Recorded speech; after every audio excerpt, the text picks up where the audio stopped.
Hey, hey, hey. Welcome in episode 8, Don't Spill the Mixie podcast, alongside my co host, the Maverick, Matt Vieneman. I'm Mark Redford. Matt, what are we drinking tonight? Hey, Big Red, episode 8. We are 2 weeks, 2 months into this bad boy, so it's a pleasure. We are sipping. I went back to Old Faithful, a little Captain and Coke Zero for me. How about you, my friend? Ooh, it's Memorial Day. Real quick, thank you to everybody that served. Thank you to everybody that protects our freedoms, allows us to do this.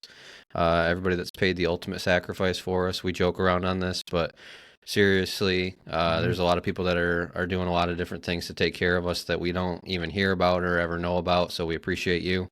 I got a little bit of straight red-blooded American Coors Light Memorial Day. So cheers to you, my friend. Episode Cheers, 8 on the way. We episode got a 8. real good one. Oh, I'm looking forward to this one, my friend. Cheers. All right, so let's get into it. We got a busy show today. We're gonna fly through some highlights here off the bat. Gonna do some NBA, NHL catch up. We got the conference finals going on in both of those. So we're getting down to the nitty gritty in NHL and NBA. Then we're gonna do a real quick WWE Saturday Night Main Event hmm recap. Yep. Whatever there was to recap. We'll get into that in a little bit. And then just fly through some other news and notes real quick. And then to wrap things up, we're going to have a really good in-depth interview with a buddy of ours, Reggie. hmm So you guys will hear from him at the end. That'll be, we're thinking probably 40 or 45 minutes worth of really good interview. We got a whole bunch of stuff. He's a diehard Lions fan. He's got a really cool story we're going to get into. So we're excited for that one. So we'll patch him in on the other side here. But first and All right. foremost, NBA playoffs. We're rocking and rolling. Things are getting hot and heavy. Yeah, that they are. I was very surprised that the Knicks came back in that game last night. They were down by 20 and they ended up roaring back. I think winning by 6. I unfortunately did not hit my over 224 bet on the points. I think it was 100 to 106, so I was significantly under that. But the Pacers, through 3 quarters, looked like they had that thing controlled and were going to go up 3-0 and walk away with the series, and the Knicks roared back. So uh, Thibodeau ended up switching up his starting lineup, which he hadn't done in the past. He swapped out their center, and that ended up working out for him. So kudos to them. They give themselves some life and a chance here. I think the Pacers still start to put the lid on this in game 4. I think they come out of that. They come out of the gates. Carlisle will have those guys going and saying, "Hey, we don't want to go back to the Garden 2-2." So I still think they come out of. I think probably play tomorrow. Out of Yep. that. So I'm not sure what your thoughts are on that series. I still think we both have the Pacers. We picked them from the get go, even in that last series with the Cavs, and they haven't disappointed Halliburton and the boys. I think they're solid from player 1 to player 9 on their bench. So I just think that they have more depth and they're going to outlast this thing unless Brunson can put that cape back on and do some crazy things. Yeah. Shout out your boy Cat. He went crazy in Game 3 for the Knicks. Oh Really man, carried him in the fourth quarter. Turned that it he on at did. the end. Um, I think I saw 20 of his 24 were in the fourth. So literally Yep. just put the whole team on his back and carried him through the stretch run to get him through that. Get him back in the series. Made it a series. So I mean, if it's 3-0, that thing's maybe it goes 5 at that point, but pretty good chance the Pacers sweep. Um, so shout out to him keeping the series alive. I still think the Pacers are significantly better, like you said. 1 through 9 is just they're so deep and they're so talented. They play so well as a full unit. I saw a joke that said Tom Thibodeau wouldn't play 9 guys if he was trying to fill out a Major League Baseball lineup, which I thought was kind of funny. Um, so it just the overall depth, like the deeper the Knicks go, I think you're wearing them thin. Like these are such intense games, and it's so just draining playing against these really good, really physical teams in the playoffs. Like there's no cupcakes, there's no nights off. Everybody's going 35, 40 minutes, probably closer to 40 minutes for the Knicks guys on any given night.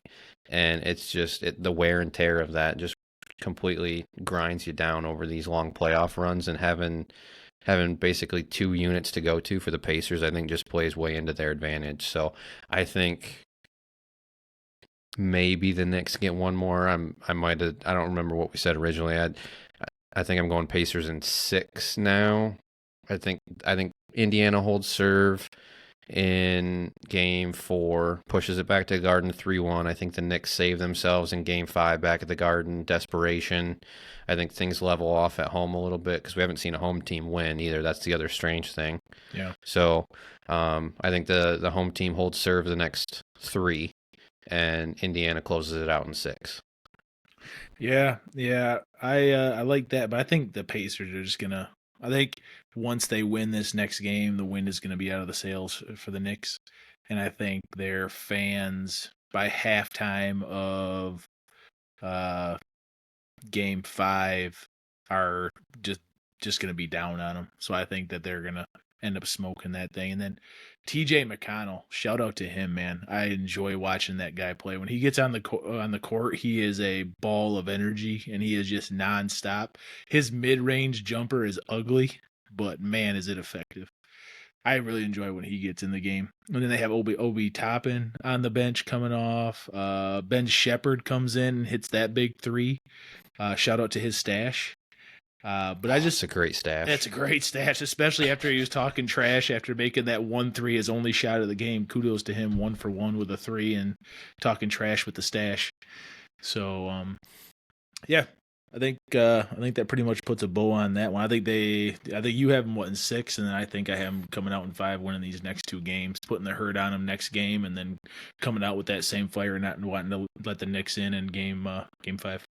Yeah, I think I wouldn't be surprised to see it in 5. I think the first 5 or 6 minutes of game 5 will dictate the entire whether the Knicks hold on and are able to push it deeper into the series.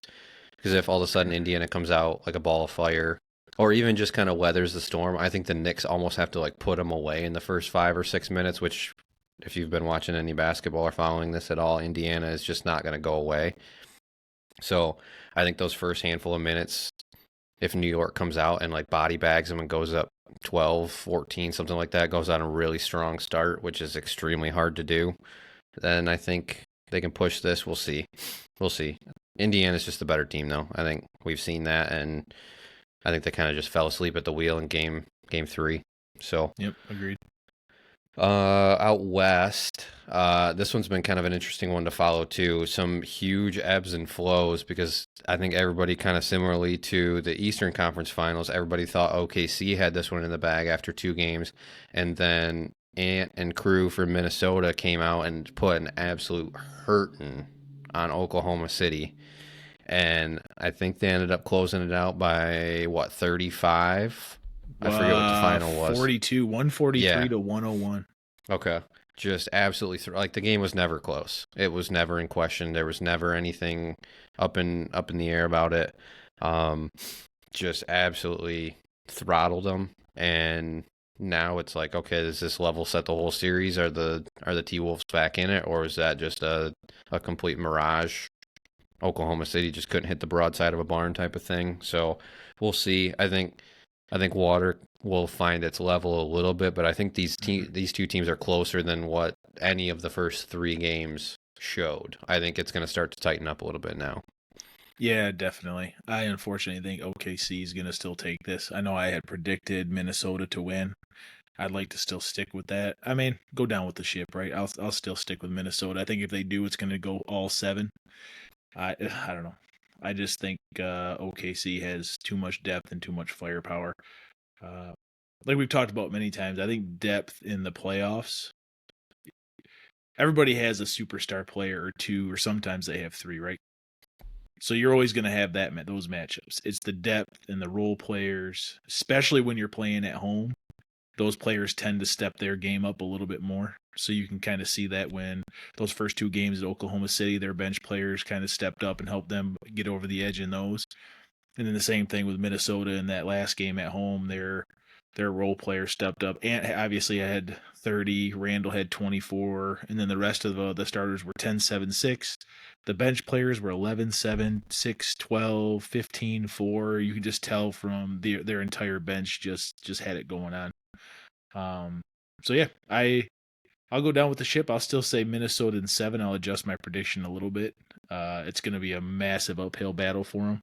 It'll be interesting to see tonight's game. I'm looking forward to watching that, along with the Hurricanes to see if they don't get eliminated tonight. But yeah, I'll stick with Minnesota in 7 and just kind of cross my fingers that after we jump off the podcast tonight, that Minnesota can do the same thing and keep that momentum going after that Game 3 win. Yeah, I think OKC pulls it out in 6 is my prediction now based on three games in. I would like to see Minnesota win though. I think Minnesota's the more fun team to watch. Just like we talked about with when we talked about Brunson and like his game and the way that he plays, SGA is very similar in the way that he draws contact, and it's not a very fun and interesting style of basketball, and Ant does not play that way at all, and he makes the game significantly more fun. So I think, unfortunately, I'm not excited for the Thunder winning. I think the T-Wolves are just a more fun brand of basketball. I think T-Wolves Pacers would be a super fun matchup with those two teams and the way that those two teams play together. But I don't know that we're going to get it. So going to be, I think, a lot of fouls for SGA in the finals is probably what we're going to see. So we'll see how this plays out, though.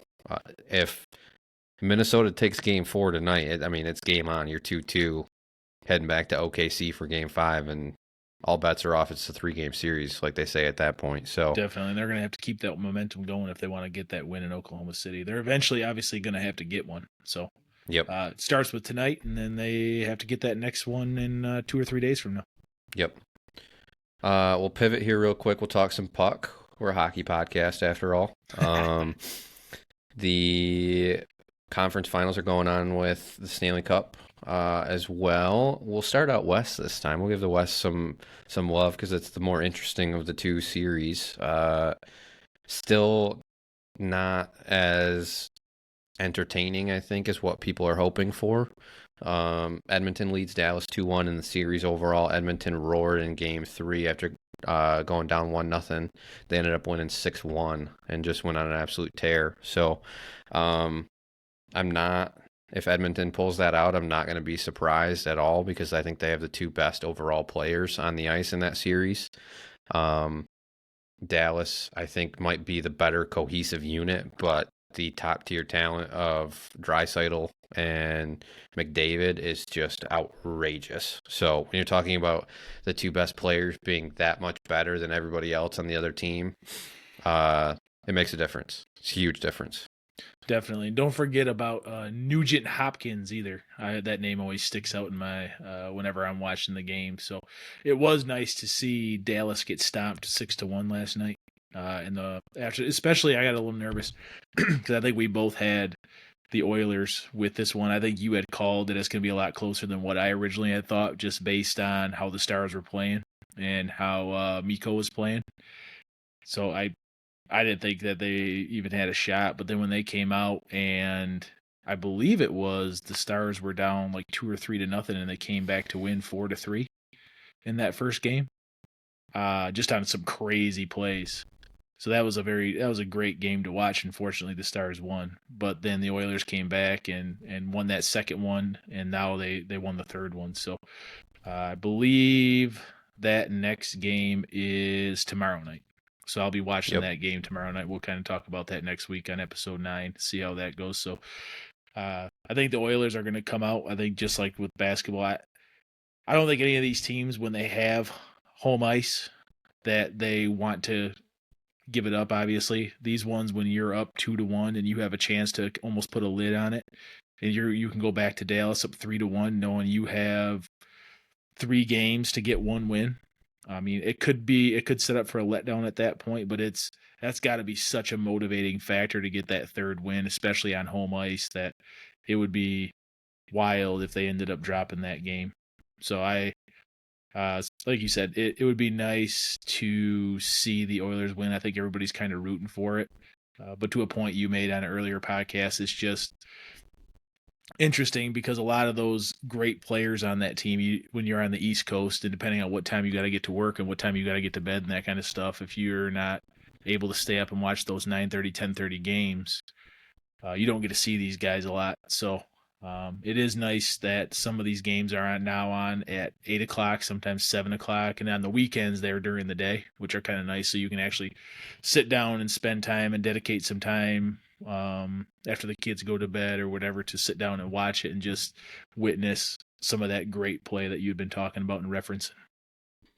Yeah, I mean, total transparency, I've always wanted to watch Connor McDavid play more because he's so unbelievably good, and like you see highlights of it. But playing out in Edmonton, I mean, he's 2 hours behind, so most of the time during the regular season, even if they have him on national TV, which is only maybe 10 to 15 times a year because they sprinkle those across all the different teams throughout the league, obviously.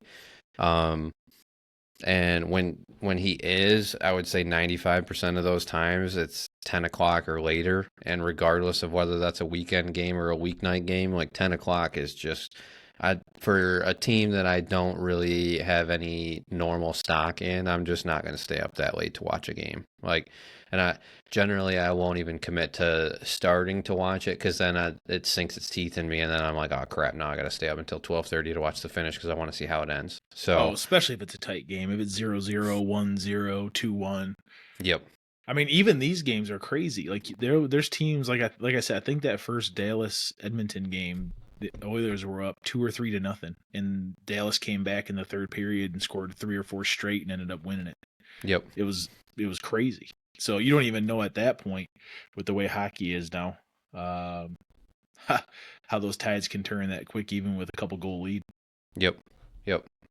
And On the you don't want to watch 2 periods and then the third period something crazy happens and you're seeing the highlights the next day and be like, man, what did I miss out on if I would have just stayed up an extra probably 45 minutes to an hour? I could have at Yeah. least seen that. Not that the highlights are going to be any different, but it's like, hey, I stayed up for 2 periods and I went to bed because it was a snooze fest, and then the third period exploded. Yep. Yeah, at that point, like you've already paid like the sunk cost to get admission into it. You might as well just finish the deal. So, on the other side of the bracket in the East, this has just not really been that interesting of hockey, to be honest. Unfortunately for you, your Carolina Hurricanes not really looking very good. Funny stat. So, Florida leads 3-0, and these games have not been close. Florida won 5-2, then they won 5-0, then they won game 3 6-2. So, what are we at? 16-4 goal differential in this one. Just absolutely embarrassing. So, I saw a funny stat that the Sabres have won a conference final game more recently than the Hurricanes. The Sabres haven't played playoff hockey in 14 years. So your boy couldn't drink legally the last time the Sabres were in the playoffs, just for perspective. And the Hurricanes, I think, have played in 3 out of the last 4 conference finals, something along those lines. Like, they keep going on these runs pretty deep into the playoffs, and then they get to the conference finals and just absolutely keep choking and can't even get off the starting blocks. Yeah. Yeah. Like like I mentioned last week, the reason I wanted the Maple Leafs to win was because I knew that the Panthers dog walk the Hurricanes every time they play each other in the playoffs. I haven't watched a lot of playoff hockey. I did watch obviously quite a bit down here because I know there's a lot of people in the Carolinas that are huge Hurricanes fans, and when you would go out, it's on every TV when you're out and about. So I had started to get an invested interest in that, and they're always solid until it comes to the conference finals, and then they either play the majority of the time. I think this is the second or third time they play the Panthers, and that's like I said last week. I said my biggest fear was that the Panthers were going to win that game, and then as soon as we got off the podcast, the Panthers scored 3 straight, ended up smoking that the Toronto in that last game. They just kept that momentum, and the Hurricanes haven't even put up a fight. So it'll be interesting to see tonight to see if they end up putting up a fight. I feel like if they don't, their head coach may be on a very hot seat. He's been around for a while, and this is obviously it's always good to make the playoffs. It's always good to make the conference finals. But if that's as far as you go, how long of a leash do you have? So it's going to be see what happens. Do they put up a fight? Do they not put up a fight? Do they win? Do they win maybe another game or two? And see how that goes. But I don't know, just the way they've been playing and the way I think they have a chance tonight because Kachuk and two other people for the Panthers are out tonight. So I think they have a fighting chance, but we'll see. It's either put up or shut up. You need to at least take a game, especially when the other team has three of their best players out for that matchup. They're basically saying, "Hey, we're up 3-0. We're gonna rest these guys. It's not that important of a game for us, and you have to come out and win this. There's no ifs, ands, or buts about it. So we'll see what happens tonight." Yeah, Florida's going to come out super motivated too because they're eyeing significant rest.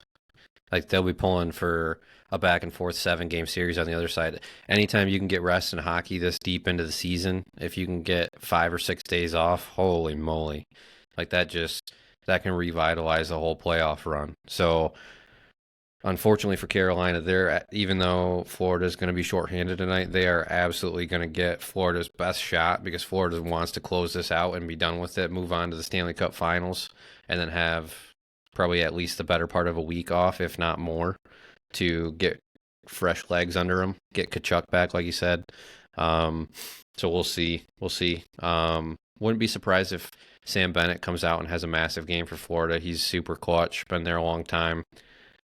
He's pretty well known for making some big plays in some big spots. So we'll see what Florida does.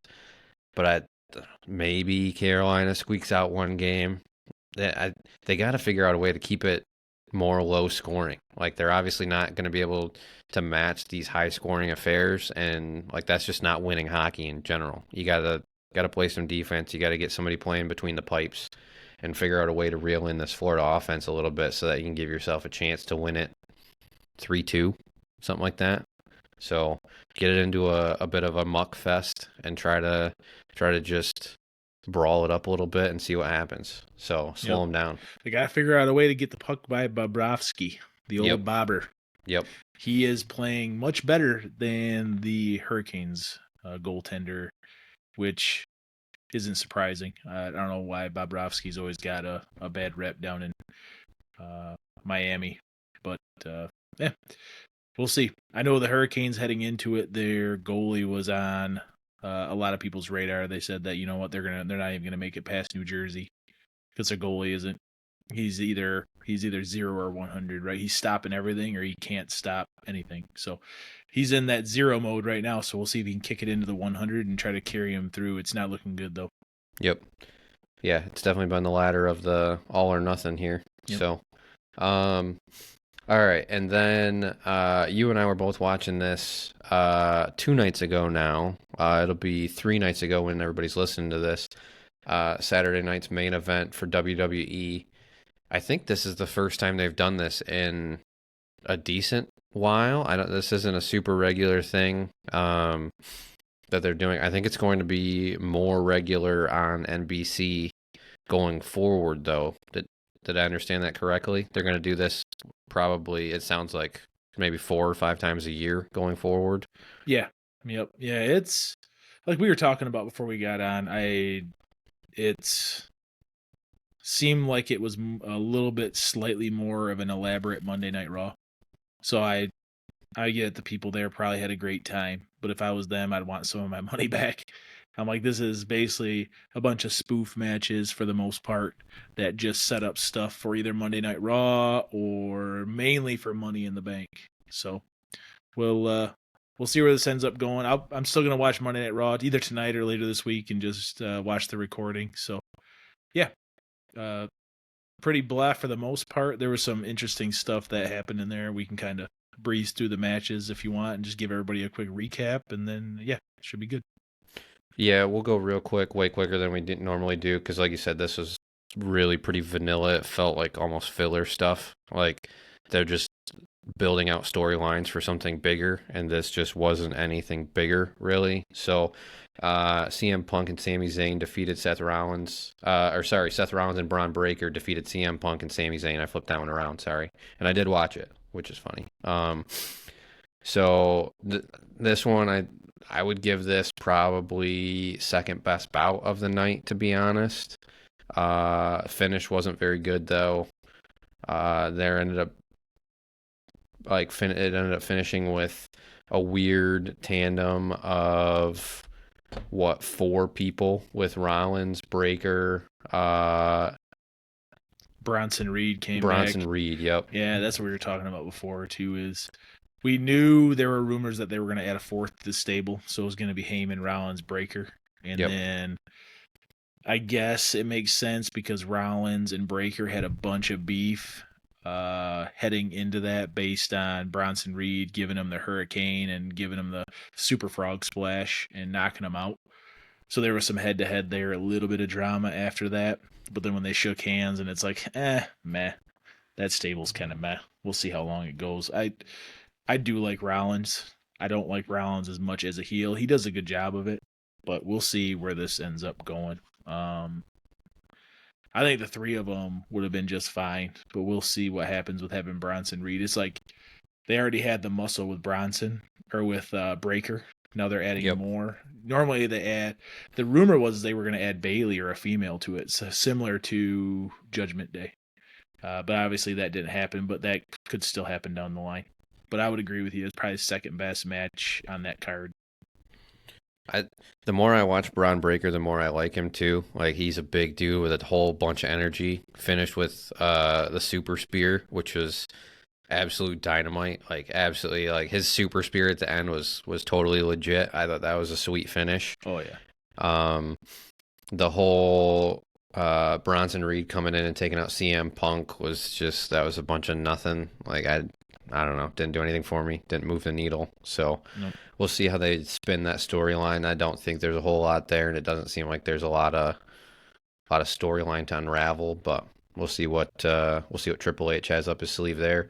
Zelina Vega defeated Chelsea Green. This was an absolute 0 out of 10 until the last 30 seconds for me too. Oh yeah, when she got her face broke legitimately. Yep. There was, I don't know if you noticed while we were watching, there was 0 buzz in the arena for this match at all.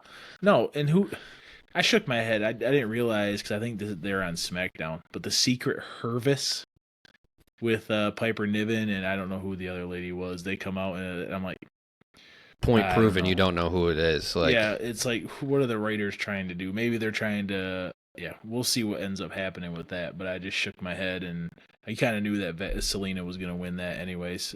Even before, like you said, once Chelsea got her nose busted in, she kind of just gave up, and 30 seconds later, that bad boy was over. Yep, absolutely mailed it in after a little mishap. Got her cracked right in the middle of the nose, and all of a sudden she started gushing blood everywhere. So, and once that one, so in my opinion, with the way the card was shaping up, I knew in my head if the belt didn't exchange in that fight, I knew that the belt wasn't going to be exchanged, or there wasn't going to be any upsets in any of them. Because if you were going to give somebody an exchange, it would have been that one, because it's the least consequential. You have the least amount of eyeballs for a title fight or a title bout with Saturday Night Main Event versus like even just giving somebody a title fight in Money in the Bank or something like that.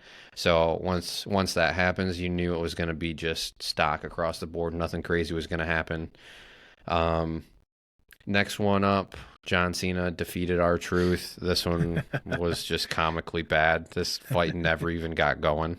No, you mean Ron Cena? Cena. That was the best. And I didn't realize that R-Truth is from Charlotte, North Carolina, so I had to tip my cap to him for that.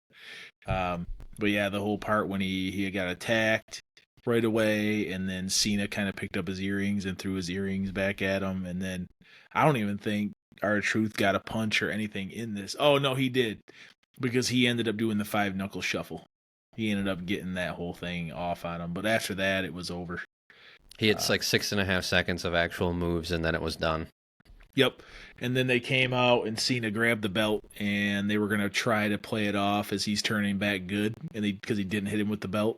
And then as soon as the ref turned his back, he gave him the low blow, and then gave him the AA, and ended it. And then ended up grabbing the belt later and hitting him over the head with the belt. So it was funny to see the crowd's reaction, because when they didn't hit him with the belt, or when he did not hit him in the head with the belt, the crowd was cheering like, "Oh man, he's actually turning the corner. He's turning back to babyface." and then he gave him the low blow and then hit him with it anyway. So that was actually pretty interesting. I like that part of it, but I figured that was just a whole spoof match to set up something later for Money in the Bank. And then next up on the card, probably the best bout of the night, to be honest. Not the best moment, though. Drew McIntyre versus Damian Priest. Damian Priest ended up winning this one. Weird finish that I didn't love, but the overall back and forth was the best of any of the matchups. Yep. Yeah, that like similar to the last pay-per-view or the main event that we were talking about. Priest and McIntyre bring it. Even like you said, even for being bigger lumbering guys and not so much high flyers, they have solid matches. The only part I did not like about that match was Jesse the Body Ventura and his commentating and him trying to pretend to go back and forth at McAfee, and then him telling about, oh, if this happened back in the 80s, we wouldn't even be able to telecast this because it would be such a bloodbath and bones would be broken, brother. You know that. And then he was like, "Oh, he should have at least climbed out of the cage. Who walks out of the cage? Who walks out of the cage? That would never happen in the 80s." And I'm he was so bad. He was so bad, and he looked so old and so bad. I felt bad for him. And then they still had him announce it. I'm like, "You guys got to take this guy off the air. He is not good for what you're trying to do." Well, I think, and maybe this is a hot take. I don't know where all WWE fans stand, but I think Cole and his team are phenomenal. I think Pat's fine. I think he does a really good job in the WWE sphere. Like, his energy is really good for that. And I think Michael Cole is really good personally. So, like, why bring in these weirdos to just kind of get in the way? Like, you could tell that they had no flow. There was no rhythm. Everybody's stepping on each other's toes. Like, it was just, they were all out of sorts. Yeah, for sure. Nobody will ever be JR and Jerry the King Lawler, though. Those guys. Their calls from back in the day. Oh, yeah. Peacock has all the old matches. I watched a couple of the old Undertaker matches, and it's just, I don't know. It's kind of like John Madden and Pat Summerall. You just get chills. Yep. It's like a nostalgia. Like, it'll just never be the same as back in the day for some of those announcers. You don't realize kind of what they bring to the table until they're not there anymore. Yep, 100%. And then we'll wrap it up. Jey Uso defeated Logan Paul. This one had, in my opinion, the best moment. Cody Rhodes came out at the end. They kind of mucked it up, and there was a weird thing where Cena came out there, tried to steal it for Logan Paul, and then Cody Rhodes came out, defended Jey Uso. So now we're going to have a tag team match in Money in the Bank with Cena and Logan versus Jey Uso and Cody Rhodes. So I think that'll be pretty interesting for Money in the Bank. Definitely the best moment of the night, though, with Cody Rhodes coming back out, his first appearance since WrestleMania. So we'll see how that does with Money in the Bank. But the actual Paul versus Uso match just never really had as much juice as what I like. You could tell that it just wasn't gonna. It wasn't really up for grabs. Like, you could just tell that both guys almost, like, their hearts weren't in it. Like a bigger pay-per-view would have had them committed. Oh, definitely. And they didn't finish with using 5 of their own finishing moves and 6 of the other person's finishing moves. And that was a whole setup for Money in the Bank. So now you're going to have Cena tag teaming with Paul against Cody Rhodes and Jey Uso, because Money in the Bank is all about the briefcase. It's not about any titles changing hands necessarily. So that just set up one of the main cards there. I guess what they could do is have the men's Money in the Bank match before that. So whoever ends up winning that could come down and try to take Jey Uso's title while they're fighting in that match, is how they usually set it up. So that'll be interesting to see how they play all that out. But outside of that, that's basically all that Saturday night main event was just setting up stuff for either Monday Night Raw tonight or mainly for Money in the Bank in a couple weeks. Yeah, that's all it really felt like. It's just setting the stage, and then things are just kind of going to tread water for the next couple weeks until Money in the Bank, and then something's really going to stick. So, yep. Not great. I was not really all that entertained watching this. Unfortunately, I would give this like a D+, C-. Yeah. Just pretty lackluster, mediocre, felt half-hearted, honestly. Yeah. The best part was Cody Rhodes' music hitting and him coming back out. So it Yep. was good. It was good to see him back. That was the most juice the arena was too. So, some other quick news and notes. Tigers are red hot. I've been locked in on baseball. Absolutely locked in and watching my Tigers. Number one team in baseball right now. They had a little bit of a tough series over the weekend with Cleveland. Cleveland took 3 out of 4, which was tough. I hate losing to Cleveland. I hate losing to anybody from Ohio.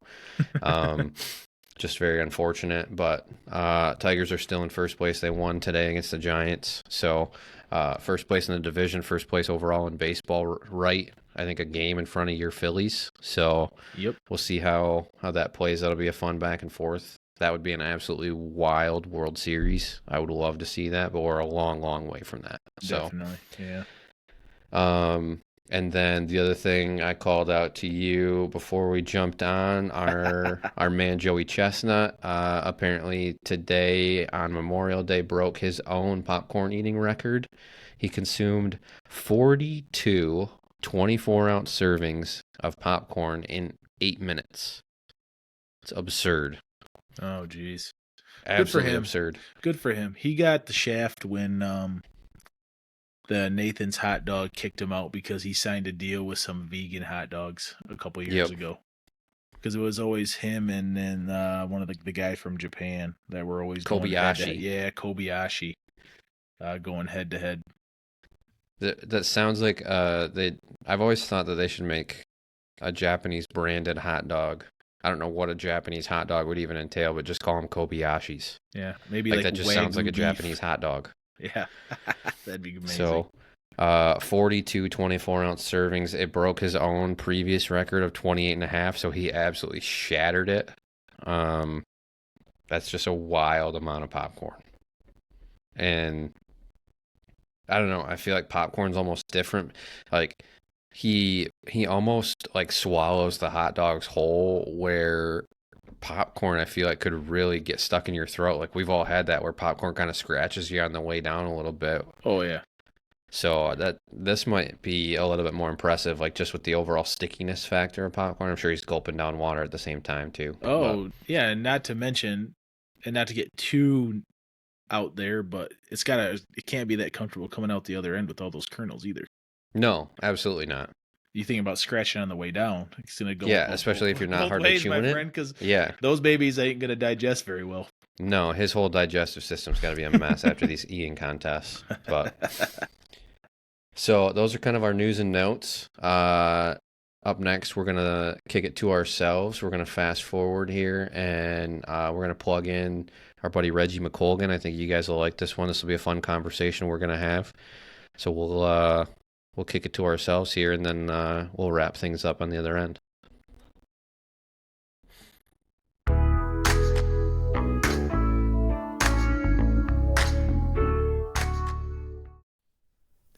All right, everybody. We have the pleasure of having one of my very dear friends, colleague, Reggie McColgan with us today, and we're going to do a few different things while we have Reggie here.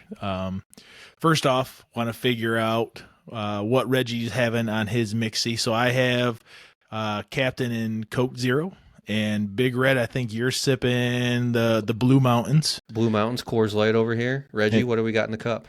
Sure, got a little gin and tonic, and sporting a grapefruit, man. No longer lines. Oh, yes, that's right. From, a little splasher? Yeah, a little splasher, grapefruit wedge. So, well, cheers to you guys. Cheers to episode 8, Reggie. We very much appreciate you, brother, being on here and sharing some things and talking through some of the fun things at the same time. So, cheers to episode 8 with Reggie. Appreciate you, Reg. Yeah, cheers. No, thanks. I mean, thank you for making me buy 50 Red Solo cups because they don't sell one. Exactly. Well, be glad you didn't go to Sam's Club because you have to buy 200 Solo cups. That's like, hope they invite me back. Definitely. So, a couple things we want to go through with having Reg on the podcast today is over the last few weeks, folks have been reaching out in different variations of whether they're having some problems with relationships, whether they're having problems with anxiety or depression, whether they're having problems at work and all this kind of stuff. And they always reach out basically on the down low, which is good. It's reaching out is better than not reaching out, right? And Reg and I had been talking for a while, and I know Reg has gone through some stuff when it comes to the anxiety and some stuff that's happened to him, and some of the triggers and some things that he's been working through. So while we had him on, again, we're going to talk about some fun and goofy stuff and towards the end, but it's really was laid on our heart to kind of talk through some of this while we have him, for two different reasons. One, realizing that not everybody has a perfect life, right? You look at Reg and you see he has a beautiful wife, 2 great kids, a house, 2 really good jobs, and you figure he's living the American dream and he has everything wrapped up and buttoned up, right? But deep down, you could say that about anybody, and everybody's going through something at some point. And 2, just making sure that if you are going through something, before it gets to a certain point, please make sure you reach out. You have somebody, multiple people that care. And even as guys and as men, you don't feel like talking through some of that kind of stuff is easy, because everybody's going to look down on you or think you're weak. Again, Reg, really appreciate you, brother, jumping on and talking through some of this stuff. I know it's not easy in talking to you today, being anxious about talking about stuff like that. So completely get it and appreciate you being open. And again, we'll get to the fun stuff and talking about the Lions and that later, but wanted to tee it up and just have you kind of tell some of your story. I know it's been probably a couple years now since you had really been going through some of the stuff you had been going through and reaching out and saying, hey, you know what, V, I'm going through some stuff. I'm going to take a few days off of work. And I think you said it all started when you had injured your back, or you had got an injury and weren't able to completely work out and do some of the stuff that you had been doing in the past to kind of help you cope, that you really didn't know that that's what it was doing for you. Yeah, it's 8 years ago. I can always tell when it was, because it was right before my second son was born. And essentially, I was going through some back issues. The doctors thought it was multiple sclerosis. They didn't know how to really explain it. I was losing strength in my legs, and man, I remember a couple of nights where I was just not being able to sleep. My chest was getting really tight, and I was sleeping out in the family room, because in my head I'm like, all right, I don't want my wife to wake up to me like dead. And I was like, yeah, I guess the family room would be a better spot for this to happen. And man, I was leaving work early, going to the ER. I didn't know if I was having heart attacks, and honestly, it was probably about a 2 to 3 month period where I wasn't at work, and I had never had anything like this happen to me. It wasn't until about 3 months in, the doctor was like, I think you have an anxiety disorder, and I think you've been managing it this far with exercise. And once you've hurt your back, that's no longer a crutch, right? So I think one of the biggest problems I had was, and anybody has, is if you only have one crutch to exercise your anxiety with, when that crutch gets taken out, man, you really just go pop right onto the ground. So yeah, it was a really bad time period, man. Yeah, I can only imagine, man. I think you and I are wired a lot alike, and it's one, you think it's all in your head, right? It has to be where it's only something I'm going through. It's all in my head. Like, just power through it, rub some dirt on it. Mm-hmm. And then you couple that with your crutch, right? And not being injured. And now you're getting hit double, right? You're being physically impacted by not being able to work out and having that happen to your back. And that's your crutch, which enhances the mental part of it. And now you're trying to fight 2 demons in regards to physical and mental, and then it's probably just sending you farther and farther, which probably is the breathing and all the other stuff that you had going through. So yeah, I can't even imagine, man. I've been there on probably just the tip of the iceberg, obviously, and I can't imagine what it's like in the spot where you ended up getting to, and where you ended up ultimately, to your credit, getting back and continuing to work on, my friend.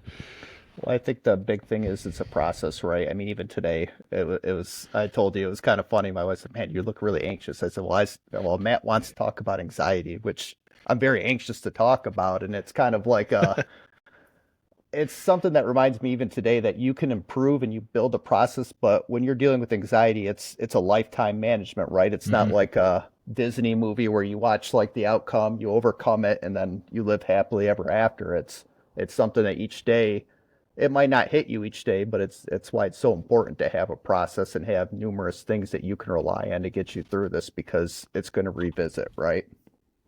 Yeah, and that's one of the questions I had on there for you. Some of the coping strategies. I know you did. I know. I believe when we were talking about it, you had some breathing exercises and some different Sure. things that you had been going through, which is amazing, right? And then to your other point of it's something that you have to be consciously aware of all the time, whether it's a anxiety or potential depression issue or something similar to addiction, right?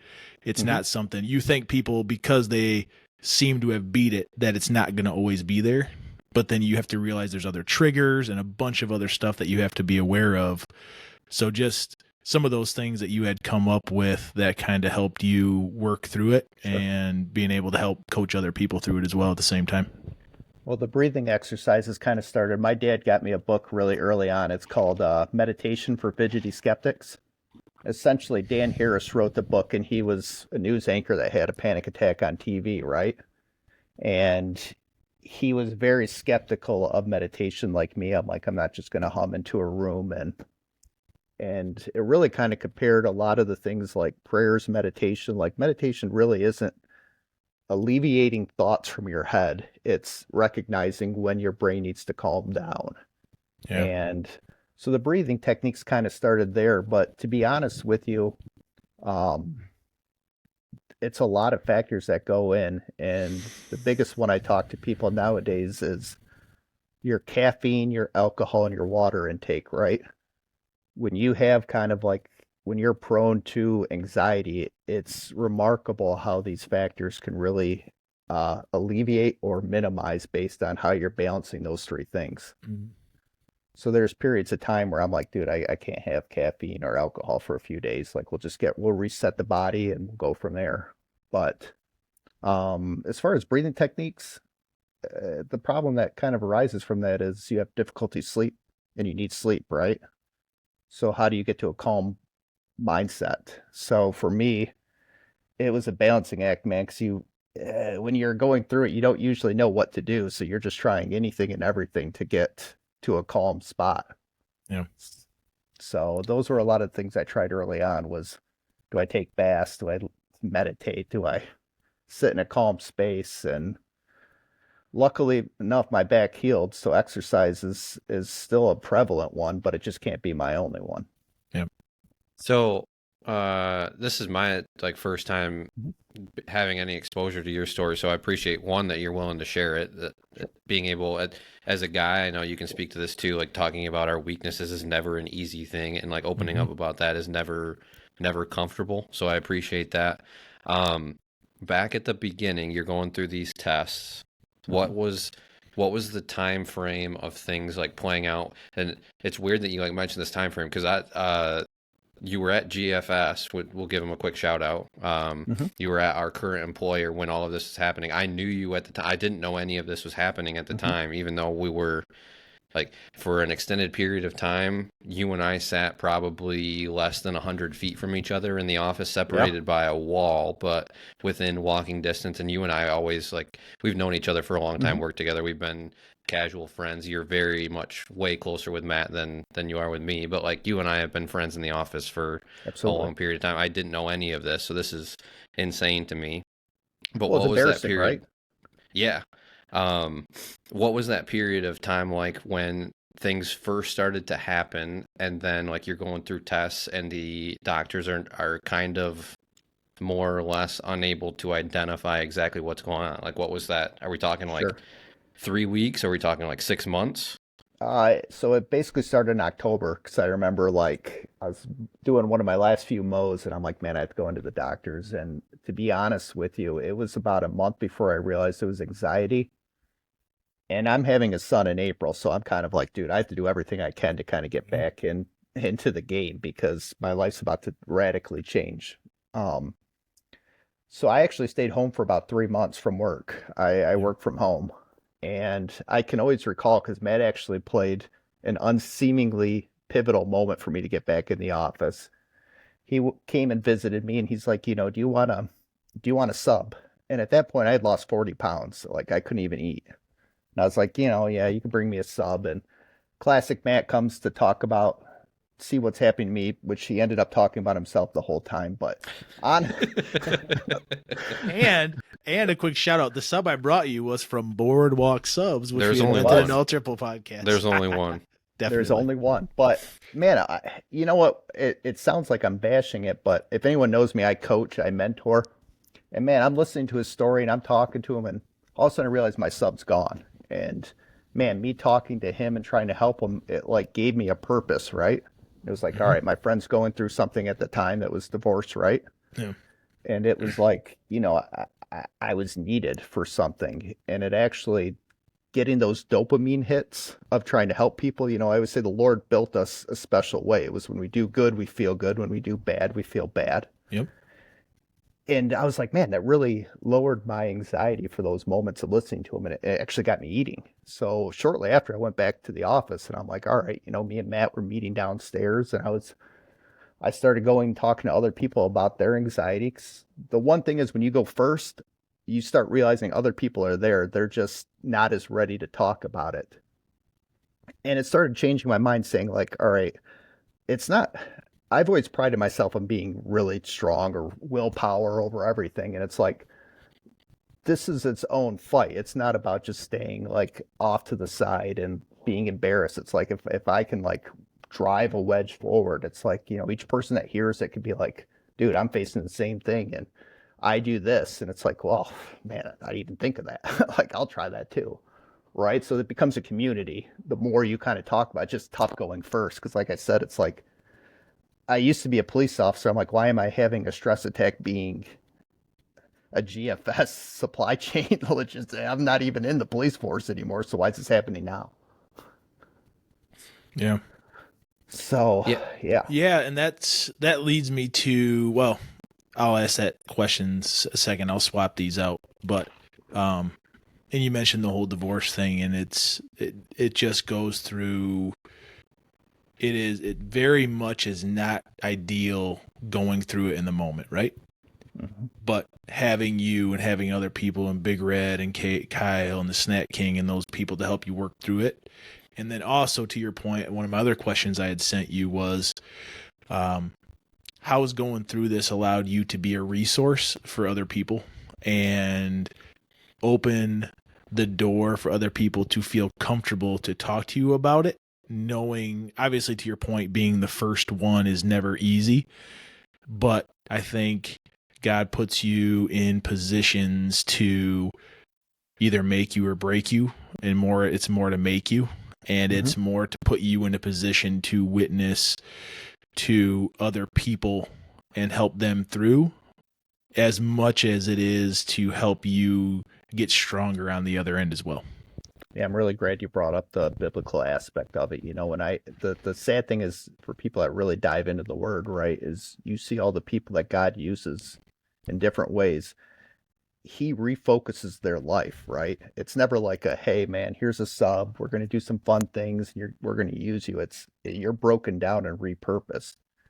And I always tell people I could look at it as this was a humongously sad thing that happened to me, and that kind of stinks, right? Or I could look at it and be like, look, I gained a lot of abilities I would not normally have. I had to pay a heavy price for them, but the Lord has totally refocused my life in a way that it never would have happened if this happened. I would have just kept being the same thing, doing the same thing. Yeah, agreed. Yeah, and that's why I think when I had originally, I bounced it off Big Red because I'm like, it's really on my heart to kind of talk about through some of this stuff, especially from a conversation I had Wednesday at volleyball with my men's group. That just got way opened up, and just realizing that, hey, everybody's going through stuff, and there's not really a good spot for guys to kind of go through and talk some of this stuff as well, to Big Red's point earlier. And just wanted to chat through some of this. And I think when I reached out to you, you said, hey, yeah, I'm actually 4 or 5 people reached out to me in the last week or two to kind of talk through some of this stuff with me. So it it probably came at a good time for you as well. Well, especially with suicide being so high, I always tell my kids, like, and somebody at work, Chris Bjork, actually brought they had like a women's group, and the lady came in and said, we don't have bad days, we have bad moments, right? And how I reflect that into people that are thinking about making a really permanent solution is you don't know what's on the horizon, right? I went through it to my son the other day. He forgot his mouth guard to karate, and I made him pay the $5 there, right? It's like, oh, today sucks. This is a bad day. I'm really bummed. And I was like, well, you know what? You have to pay the $5. This is your gig. And later that day, he won Student of the Quarter. And I said, today's awesome, isn't it? He's like, yeah. I'm like, an hour ago, it was awful. I said, that's how life works, man. It's just a constant barrage of your days can be great or bad. They're so closely connected that your outlook is going to determine if it's a good day or a bad day. And I always say, let's not go crazy on a bad day. If one good dinner can make your day good, hey man, then that dinner could happen, right? Yeah, exactly. Definitely agree with that, my friend. So last question I had for you, and Big Red may have a few as well. And I think going through some stuff myself, I always reflect on how did what I had to go through in that moment, how did it make me a stronger person? And then you dovetail that in you always have to be aware of like this sort of PTSD, right? That you've gone through it, that you have to realize that you're never going to fully be through it. And one, it's a big self-reflection to realize you're never going to be somewhat fully through anything. And then how do you continue to work on it from there? And the biggest thing is, how have you, obviously you've been able to mentor and help other people through, but personally and for your family and stuff, how have you been able to, by realizing some of this stuff and working through it, being able to be a stronger person coming out the other side? Well, you know what the worst thing was? About 6 months after I felt like I was cured, right? I was like, oh man, I've got this thing back together. I'm mentoring people. Boom. I have a panic attack, and I'm like, you got to be kidding me. Like, what the heck, man? I thought this was done. And it was honestly then that was the realization that, yeah, there's no timeline for this. I didn't strain a hamstring. I have to be cognizant and battle through this all the time. And the realization, but what helped me was I didn't go to the ER. I didn't crash. It was like, all right, I've been through this. I know this is a bad period of time, so let's cut the caffeine. Let's maybe go take a walk. Let's pet the dog, play with the kids, talk about it. And eventually I know it'll rectify itself, right? Mm-hmm. So for me, it's always important now that I realize this is part of my life. I always like to think of anxiety as it's a passenger rider. I'm driving most of the time, but sometimes it needs to drive. And I'm like, okay, you can do it for a little bit of time. Like, it's not going to stop me from coming on this podcast, but when I get asked something at work, I usually always rectify and say, is my mental health balance, is it worth 3 to 6% increase? Is that how little I value my mental health, right? Because some of us at work can handle a larger threshold and some of us can't, right? And for me, I know, like, chasing cases and stuff on a very extreme case, I know where it's going to lead me. So I have to be very cognizant of saying, like, my job provides a lot of balance for me right now. So any job I take future has to also provide that type of balance. So it costs me at work a lot. I have to prioritize my mental health more than I do the amount of money I can generate for my family. Definitely. Yeah, chasing a future opportunity might not be within the scope of what you're willing to sacrifice, because I mean, if all of a sudden you're working 12-hour days, super stressed out to the max, trying to either figure out a new job, learn a new skill set at a new job, something along those lines, where you're very uncomfortable, you're in uncharted waters type of thing, trying to sort through that. And even though you moved up, you're in a different pay bracket, whatever that may be, the toll that's going to take on you from the mental health side of things is just not going to be worth it. It's not going to be worth it. So sometimes I have to ask myself those questions, and that's the downside. I don't treat it as a downside but that is the potential downside, right? Is I was trying to chase the same chase that everyone was doing, and I'm like, I have to play a kind of a different game, man, and I have to be okay with it. So, Yeah, definitely. And I think our good friend Corey Lurk, shout out to him, has always helped, especially with myself, keep me grounded. And I think you too, Reg, is that he always has said, you can put as much as you want into work, and you're only as good as what you brought yesterday, and they're not going to erect a statue of you in front of the building. So you got to decide what's important to you. Is your job and your income the most important thing to you, or is your family or your faith or your mental health in this case? What's more important to you? And then you have to decide that for yourself and go all in on whichever one it is. But he's always done a good job of reminding us that, hey, they're not going to, I always remember him saying, they're not going to erect a statue of you out front. Like when you retire or when you quit or if you get let go, like the company's going to keep moving forward, right? And what matters to you is all the ancillary stuff, and the stuff that's most important is your family and your friends and your kids and that. So it's always a good reminder every time I do talk to him about that, and it kind of reminded me of what you were talking about, Reg. No, these are great things. You know, your pillars can't be something that somebody can train someone else to replace you in a couple weeks, right? Definitely. And it's like I told my pops too when he was going through some of the stuff that he was going through, and I was talking to some friends about it this week as well, is whenever you're doing stuff like this, first you have to decide what you're doing it for. But the main person you need to decide what you're doing it for is yourself. Because if you don't do it for yourself, things in this world are always going to let you down, right? Even your closest, your family, your friends, your kids, they're going to do something that's going to trigger you. And it's going to either send you back into a potential anxiety attack, or it's going to send you back down an addiction. And it's going, then in your back of your head, you're always going to have that excuse, right? Hey, I did it for Redford because he's my boy and he didn't like what I was doing. And as soon as Redford didn't answer my call or didn't text me back, I would have an excuse in the back of my head. Hey, if he doesn't care, why should I? So I'm going to go back and do the same thing. So it's always a good reminder too that if you're going to make any of these changes in your life or some of these things that you're dedicated to, you got to do it for yourself first before you can kind of start doing it for other people and other things in your life.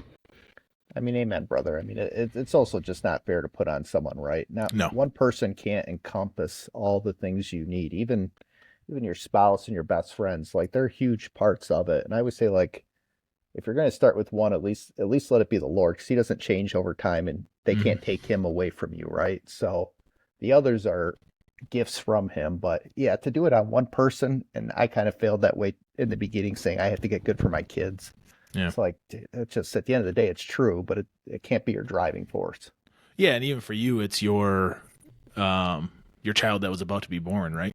Like that's even more of an impact, right? I got to get myself right because they're going to be born in X amount of time. You start playing the timeline out in your head and you're like, hey, before you know it, they're going to be walking, they're going to be talking, they're going to have conversations with me, and I'm going to have to explain all this. And if I don't get right, then are they going to look down on me? Are they going to have all these other thoughts about me? Are they going to resent me? And then you can go down a very dark rabbit hole. So kudos to you, man, for all the stuff that you've done to continue to work on yourself and the blessing you've been on other people's lives that are going through some stuff and some people that have seen you go through it. Again, like I said, if people are listening to this, we may not realize, they may not come out and say, hey, that had a good impact on me, or that had a good, but it may help somebody, and it may help other people realize that people are going through stuff. Reach out to somebody. They may recognize some of the things that you had talked about in some of their friends and family too, and have them prompt to have some questions and kind of help people through it. So that's the main reason why we kind of wanted to talk through some of this today. So very much appreciate you jumping on and talking through this, because I know we originally had teed this up as, hey, we're just going to go do the normal podcast, have you come on, joke with you about the Lions, tell you that Jared Goff's never going to win them a Super Bowl, and this, that, and the other thing. So just wanted to get some serious, and for I know it's had a positive, even this 20 minutes that we've been on has had a very positive impact on myself. So appreciate that. And then, like I said, we'll get into some of the some of Redford's questions that apparently I wasn't supposed to send you. They were supposed to be off the cuff, so that's on me. Apparently, I can't read where it says "Do not send this to Reggie." You're like, And ooh, then I'll press the button. yeah, and then Redford sent me the below. He blew it up and it said "Do not," and then he sent me the definition of "Do not." So apparently, I failed at that. I don't think I told you that, Reg. So I wasn't. He wanted to catch you off guard. I think he has a couple other curveball that he wants to throw you, but it got busy that day, and I assumed because I was heading to volleyball, stuck in traffic, so I just downloaded it and sent you the screenshot. And I sent Big Red a text. I said, "Hey, FYI, I sent Reggie the question, so we're all good," because that's what I thought I was supposed to do. Apparently, it was an epic failure. But yeah, so I'll kick it over to Big Red, and we'll kind of buzz through some of these questions and get to some more lighthearted stuff. But just wanted to tell you how much we appreciate you, and thanks for walking through some of that. And I know it's going to have a positive impact on somebody's life. So appreciate it. I appreciate you guys, man. It's like I said, it's great walking through this path. I know I can contact you, and you're always there for me, and it's been great. So I appreciate, even though you Trojan horsed me and you said you want to talk about the Lions. No, you actually talk about anxiety. The old bait and switch. What a Trojan horse! Hey, let's talk about Jared anxiety. Let's go. Now that you're on here, let's just go into your deepest, darkest secret. Exactly. Let's open Pandora's box. No, Matt said it perfectly. Like we started off with, like, talking about stuff that's uncomfortable is exactly that. It's uncomfortable to talk about, and we appreciate you coming on and sharing your story. Your story is super cool. Like I said earlier, I didn't know any of that about you, and just learning and talking through it. Like, I'm better off having learned it about you, and just like we talked about, having more people in our lives where, like, hey, somebody else has gone through something similar, and just if there's somebody to reach out to and just even have any semblance of a conversation, like having those people in our lives. We don't have enough of those people who have said that they're comfortable having that conversation, having gone through that themselves. Like Matt said, having gone through it first, or just saying it first, is a big deal. So appreciate you being willing to share that and just talk through it. It's not easy and not the most comfortable thing, but we're better off for it, and I think all of our listeners will be too. Yeah, thanks, guys. The last thing I just tell people is, when they say, what, a lot of people are like, what should I do? I'm like, you're going to have to try something. Like, I never knew all the things that were going to work for me. Like I said, I went from meditating to a dark room to jogging down the street to, I mean, anything that somebody suggested, I would at least try out, right? And that's the only way you get to your thing, is ruling out all the things that don't work. Yep. The hardest thing to do with any job is to start. Yeah, my father-in-law, actually, I give him kudos for coming here. He even said a quote to me that really stuck out. He's like, how do you eat an elephant? One bite at a time, man. I never heard it. I was just like, oh, fantastic advice, man. All right, so we'll pivot here, hard right pivot, to significantly more lighthearted stuff. One thing I do know intimately well about you is you are probably the biggest Lions fan that I know of. You are up there with your Lions fanhood is up there with anybody's fanhood that I've ever met. Matt's Eagles fanhood, my Michigan football fanhood. It is, I mean, I know you're Sparty. I know that runs through your veins too, but the Lions just have this ultra secret place in your heart that nobody else can touch. Probably even your wife on a given Sunday. I would say the Lions and Sidney Crawford are my two first loves, right? I mean, just two strong first loves. And that Pepsi commercial. Oh, man, if the Lions would have been on there too, I'd have been like, oh, might Game never over. had anxiety to begin with. That's amazing. So with that, I teed up a whole bunch of very fun and exciting Lions questions. We'll start out. I haven't heard any of them. You should tell me them. Yeah, not that you've seen any of these or heard of any of them. But we'll start off with NFL recency and what's been in the news. Matt and I haven't actually talked about this much, mostly because I don't think anything happened in this week. It's been the last week or so. It's been spiraling with it being at the owners' meetings, I believe. But and we can talk about this collectively. Reggie, we'll start with you. What's your stance on the tush push? I was really impressed with Dan Campbell. Was the only person that's playing the Eagles next year that voted, not that he was the only one, voted we're keeping it. And I would say this, like, is there injuries? No. Is it entertaining? I don't know. Like, look, when fans stop liking a bunch of guys just pushing forward, that's when we have to get rid of it, not that we can't not stop it. So I'm always like, look, I would like someone to stop it and then just be like, guys, this is no longer entertaining. Like, all right, so like, let's stop it first, and then we can just be like, are we done with this now? Okay. I don't think it should be banned just because people can't stop it. Yeah, I don't think as a play from like the rule standpoint, I hate that they're voting on banning it. Like, just the other thing too is whenever Hurts stops playing quarterback moving forward, whether that's 5 years from now, 10 years from now, or whatever, and it may be even shorter than that. It might not even last his entire career or whatever. If he leaves and goes to a different team, they might not do it there. So whenever that formula changes, I think the whole thing goes away, because for the most part, the Eagles are the ones that do it significantly more than everybody else, and then I think the Bills do it second most with Josh Allen, and even that, it's like a huge gap between the two. So I hate from the rules perspective. Matt, I'd love to get your perspective being a diehard Eagles fan. Like, some people have been arguing that like the tush push is the reason they won the Super Bowl. I would say Saquon Barkley's a significantly larger portion as to why, but ban it, keep it. Yeah, I don't know. It's kind of a meh play to me, right? You being an Eagles fan, it is nice though, because if you basically have all 4 downs. They could run it and get 2 or 3 yards with Saquon every time and then do the tush push. So to Reggie's point, they could do that, and then the entertainment value and the fans would definitely be fired up outside of Philadelphia, because they'd be like, all right, not only are you doing all this, but then you're also shortening the game, right? Because the clock doesn't stop every time when you run the ball. So I think everybody was, and it was interesting to Reggie's point that every team that plays the Eagles this year voted against it except the Lions. But then the Eagles I found out today that the Eagles trolled the Lions right after the ban that didn't get banned. They posted a clip of the last time we played Detroit in Detroit. It was 4th and 1 with like a minute 50 left, and we just needed a first down to win, and we won it with the tush push 38-35. So not only did they stoke the fire, because Ross St. Brown has been calling out and saying that he can't wait to play the Eagles. They wanted to play the first game. So there's been like some banter between our two teams, and then the Eagles posted that on their social media, so I thought that was pretty cool. But the play is, I don't know. I would have been fine either way. And I know we're not going to talk that much about it today, but the fantasy impact, if they would have banned it, Jalen Hurts' fantasy value would have gone down, and that whole... It would have been interesting.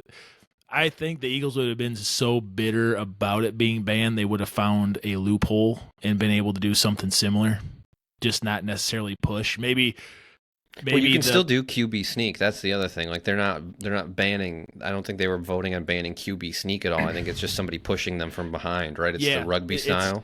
I think it was banning the person that had the ball. So technically, they could do it in the same formation, and then instead of pushing the ball carrier, they could have pushed the offensive lineman. So there would have been a loophole that the Eagles would have found, but I would have been good if it would have stayed or not stayed. I mean, I'm sure eventually, like to your point, you're not going to have all those quarterbacks and running backs squatting 600 plus pounds that are back there. I mean, even Josh Allen, for how good and athletic he is, their hit rate on it was like in the 30 percentile, 40 percentile. They weren't nearly where the Eagles were. So I would have been good either way. Well, look, with the Lions, I mean, look, the Wildcat did this like a few years ago, right? Like, how are you going to stop Ronnie, or what was his name for the Dolphins? Ronnie. Was it It wasn't Williams, was it? No, it wasn't. No, that was Cadillac Williams, and it was another guy. Ronnie. Oh my gosh, this is going to drive me nuts now. But yeah, I know who you're talking about. But so the Lions are like, look, we're going to play the Eagles this year. We're going to draft Tyleik Williams in round 1, right? You're going to get that 330-pound defensive tackle, and we're going to draft an offensive guard like Tate Radledge, and we're going to be like, if you're going to beat the Eagles, you're going to have to start prioritizing interior defensive linemen now, and if you want to run it, you're going to have to start prioritizing interior offensive line. So the NFL catches up to these things eventually. Ronnie Brown, by the way. Yeah. Ronnie Brown. Ronnie Brown. Ooh, Ronnie Brown's like, someone mentioned me. Shout out on the pod. We're going to have to hashtag him on Instagram and see what happens. First time anybody's talked about Ronnie Brown in the better part of a decade. Yeah. What, as a Lions fan, is your level of concern, Reg, for the Lions this year after losing Ben Johnson and Aaron Glenn? I mean, a 5 out of 10, probably, right? New people still, we don't know. And I trust Dan Campbell to recruit his staff. I'm more concerned about Ben Johnson than I am Aaron Glenn. Aaron Glenn I would rather hire Aaron Glenn as a head coach than Ben Johnson, but as far as schematics, offensively is always going to be a more difficult thing to replace. And so we brought John Morton in from the Broncos. He has at least familiarity with Detroit. So I'm a little concerned the offense takes a step back. However, Kelvin Shepard, I do believe the defense should take a step forward with his familiarity. And I actually like a linebacker more than a cornerback running a defense because I like a more attacking front seven focus than how do we isolate our cornerbacks and put them in the best situation, right? Yep. In regards to the defense taking a step forward this year, too, I mean, adding back Hutch into the defense after having him basically gone for the better part of the entire season last year. I mean, the defense is going to take a step forward just having to account for him for opposing offenses anyway. So they've got that already in their back pocket, too. I mean, you're talking about, I don't think it's really debatable top 3 defensive end in the league currently. So absolutely. And Derek Barnes, right? When he was in there the first 4 games, we had the most pressures. We were like one of the best run defenses. Like, people forget with him, he plays a lot of defensive end, and he was ready to break out. So bringing those guys back with Tyreek in the first round. Yep. Oh, I get why the Eagles didn't want to play him week 1, right? Yeah, we want to play him at the end of the season when all their injuries pile up. Classic Lions. So Matt alluded to this one earlier. Is Jared Goff, in your opinion, good enough to win the big one? Whatever the quote-unquote big one is. And this is one that the Snack King is interested in your answer because he has very strong opinions on this. So he'll be listening and wanting to know what your take is. He'll absolutely be chirping. Oh, yeah. I mean, my dream is that Matt Stafford's there week 1, and he says, man, this is for you, Reggie. I'm back. Like, Jared Goff was just a placeholder. Goff is someone I have a complex relationship with because I don't believe in him a ton. I always say, like, this guy has to be supported by about 50 things going well for it to be great, right? But do I think we could win a Super Bowl with them? Sure. But it has to be a good schedule. It has to be a healthy team. It has to be able to run the ball. Like, so many things have to go right for it to work, where Matt Stafford erases one bad thing, right? If our defense is, he can't totally do it himself, but he can overcome something where I don't think Goff can. So this one, I already almost completely know the answer to. Would you rather have a Lions Super Bowl or a Spartans national title? With the understanding that the Spartans are never going to win a natty. Like, that's just never going to happen. They're never going to be on that level. Well, we don't have $10 million to throw to quarterbacks or whatever Michigan's doing. Michigan's like, how do I generate a income-based championship team where MSU's like, no, we're going to win 5 games with class, not 11 games with whatever Michigan's wrong. doing.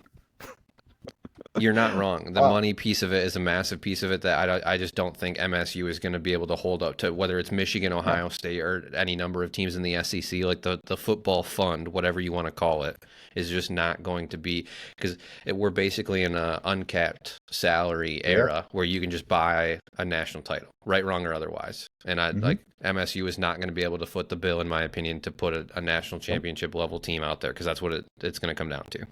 I've actually said we should go to like the MAC, right? It's like take a bunch of teams that can't compete anymore. Like, it was already hard enough to begin with, and just have another league so I can watch it. But I've watched an MSU Rose Bowl championship. I've seen a basketball national championship. I've seen levels of success with Michigan State that I haven't with the Lions. But look, the Spartans is I'm sure my dad's probably like, dude, I've already embarrassed enough with my son. Now I'm even more so. MSU's number 2 to me. The Lions are always going to be number 1. I would burn down East Lansing if it meant a championship for the Lions. Straight arson. Yeah. Well, they're doing it themselves. And one thing you left out, Reg, not to take a shot at Go Blue and Big Red, is you got to be able to hire someone to go spy on the other team's signals, you know? Oh, God. No kidding, right? I mean, like, if a university if I could see a face represent Michigan, it would be Redford with like that smirk on his face. It's just like, I'm better than you. That's Of course, amazing. I listened to your previous episode when he's like, who should be at our dinner table? I said, I bet you he says Trump. And sure enough, I was Yeah, like, that's total just Redford. the whole and I ranted and raved about the whole NCAA thing. I'm so over that. The NCAA is just not even a thing anymore, and I'm so unbelievably over that. The only entity that matters in college football is the CFP. Like, and those, I think it's like 12 athletic directors. That's the only entity that matters anymore. The NCAA thinking that they can hold a candle to anything is just absurd to me. So they have no money, they have no power, they have no say. Football is beyond them. It's bigger than them. It's moved past them. And yet Michigan continues to just bend over backwards to try and appease this organization that basically doesn't exist. But They do. I MSU had a digress. small window of time where they were dominating Michigan. I'll remember it fondly, but it's gone. Those days are they shouldn't ever come back with the rules that are available to be had now, in my opinion. And that's not me saying that in like an arrogant way. Like Michigan shouldn't go back, and that's not me saying that they might not ever lose to MSU either, because that's very much on the table. It's a rivalry game. Things can happen, but just with the Michigan should always be a tier above MSU with the availability of spend at their disposal, in my opinion. Yeah, and to your point, Reg, I think that eventually they're going to have to break off conferences and create different levels of who's able to compete with who. Otherwise, you're always going to have the same 2 or 3 teams in every single conference. So we got a couple more questions for Reg. These are the ones that I really wanted to get to. These are some of the heavy hitters. These are the ones that the people need to know. Keep one, trash one, marry one. So the keep one being leave them as where they are in Lions lore. So keep one, trash one, marry one. Barry Sanders, Calvin Johnson, Dan Campbell. Yeah, when I seen this question, I said you would have really made me struggle if you would have put Stafford instead of Calvin. But I'm going to tell you, I trashed Calvin Johnson easily. He's not even my favorite Lions receiver. I was torn between the two. I was going back and forth. I didn't know what your stance was on Stafford. Now that, because my own opinion, I don't know if you'll agree with this. When Stafford goes into the Hall, I think he goes in as a Ram. Oh, did you see those eyes? Did you see the look on his face? I think he goes in as a Ram. I thought he was going to show up at your house, like you said, Redford, and take that one out personally. Man, you just come right through the wall. Oh, yeah. He won a Super Bowl as a Ram. I think he goes in as a Ram. Based on how he developed as a Lion. Like, no, look, that's crazy talk. I would be crying in the front row saying, how could you do this to me, dude? I trashed Calvin Johnson. Look, he's my number 3 Lions favorite receiver of all time. I actually like Amon St. Brown and Golden Tate over him. Calvin was a phenomenal athlete, but man, that guy was just prone to mistakes at big times. And I have a complicated relationship with him. Like I said, I clearly put him ahead of him. I keep Barry Sanders, but I'm marrying Dan Campbell, man. He's all in on the Campbell sauce. Oh, yeah. Yes. He's on that chunky soup Campbell's sauce train. Dude. So, Reg, you would agree with this, too. I'm sure you probably saw that article that came out a week or so ago of the face of Detroit sports currently. I don't know if you saw this. No. Barstool Sports Detroit posted something. Who's the current face of Detroit sports? And I think it was Cade Cunningham, Tarek Skubal, Dylan Larkin, and they put Jared Goff on it as the Lions representative. And yeah, you can think what you want there. Goff actually won, and I think the reason Goff won is because people are so unbelievably loyal to the Lions in general above the other 4 teams. People root for the Lions harder in Detroit than any of the other 4. But my opinion, the actual face of Detroit sports currently is Dan Campbell.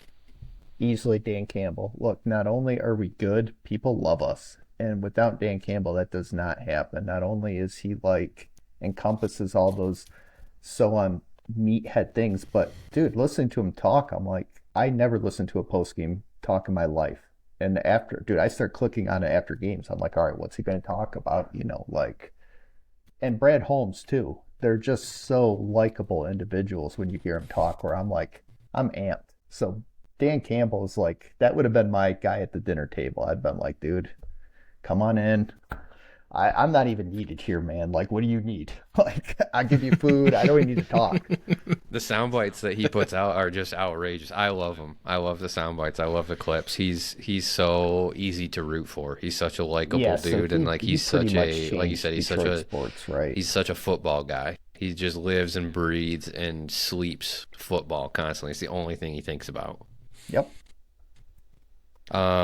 And then the other one, this was another really good one. Yes, I like this one. I give myself hand up. I give myself credit for thinking of this one. Yep. Who did you think, as a diehard Lions fan, was a surefire Hall of Fame running back via the draft? And the options are, this is gonna hurt: Kevin Smith, Kevin Jones, Kerryon Johnson, and Javid Best. Oh, dude, are you talking about after the draft itself? So I haven't seen a game. Yes. So after they were announced to be Detroit Lions, who did you think of those four were surefire Hall, or the closest to being a surefire Hall of Fame? Oh no. Who were you the most excited for out of those four? Because the hype for all four of them was really, really high for Lions. What was the first one you named? I heard Kevin Smith, Javid Best, Kerryon Johnson, and who? Kevin Jones.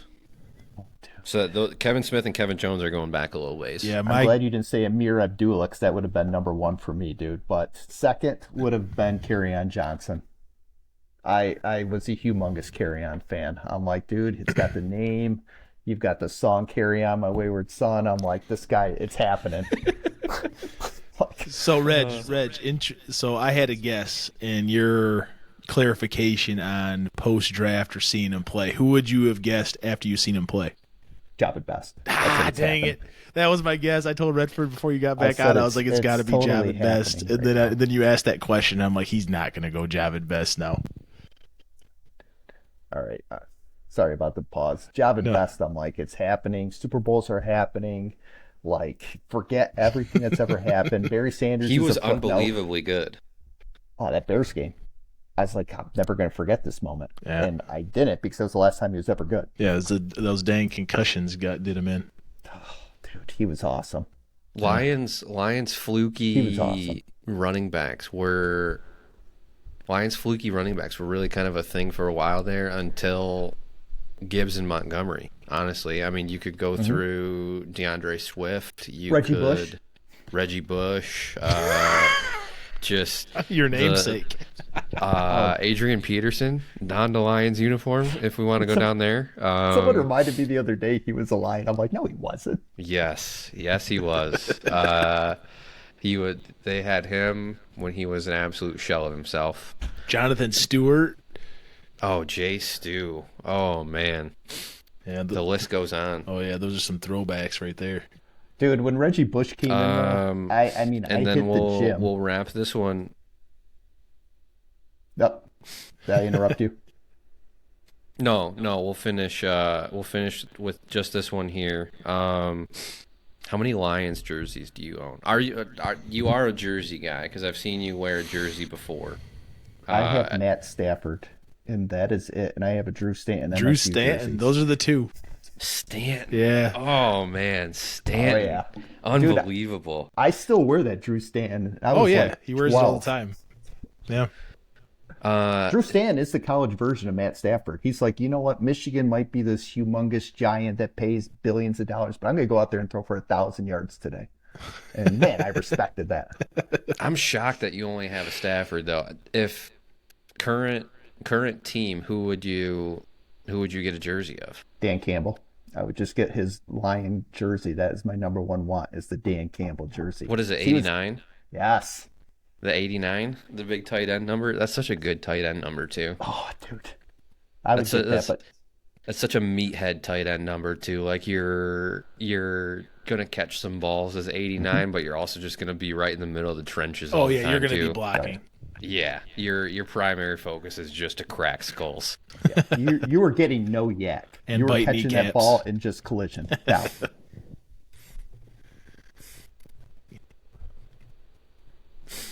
You know? Definitely. Yeah.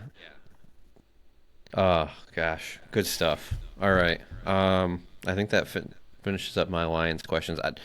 Veneman, I don't know if you had any. You know everything about Reggie's Lions fanhood already, so Anything else I'm missing? Anything else we want to throw to Reg? No, I think we're good. Unless you have anything else that you wanted to cover, Reg, while you were on. Yeah. I mean, I'll say my greatest Lion moment was the Reggie Bush signing. I went to the gym and I was like, dude, it's all arms today. Like, I just heard Reggie Bush is a Lion. Like, we're rocking this out today. No former Heisman trophy. He probably wasn't dating any of the Kardashians at the time when he signed with the Lions, was he? I don't think. No. Yeah, probably not. I don't think. I know Reggie was on the Lions in the Snow Bowl game against the Eagles because I know he didn't want to play in the snow. Is that when you guys put butter on your jerseys? Was that when you slicked your jerseys up, cheated in the snow? Yep. Probably with the money. They probably paid for that with the NIL money Michigan has, but that's all right. Shared finances. Foot in the bill, got to foot the bill. Yeah. But Reg, very much appreciate you jumping on, brother. Sharing your story, sharing some fun stuff. We'll definitely have to have you on in some future casts and just follow up with you, see how you're doing and check in with you. So with that, appreciate everybody listening. Like Redford said, Memorial Day, appreciate everybody in the service, appreciate everybody sacrificing for us. Don't want to let that go unnoticed or forgotten, so want to give that a shout out. Want to give a shout out to our listeners. Appreciate you all listening and sharing and just hanging in there with us. You're very important to us as well through this journey. So any feedback you have, or I know Reg has been a great listener, so we're trying to get some different folks on here that want to chat with us and kind of get out of their comfort zone. So with that, appreciate everybody. Again, episode 8. We did not spill the mixie, so we are going 8 in a row without spilling the mixie. So appreciate everybody. Have a great rest of your week, and we will catch up with you next week. Cheers. Cheers. Thanks, everybody.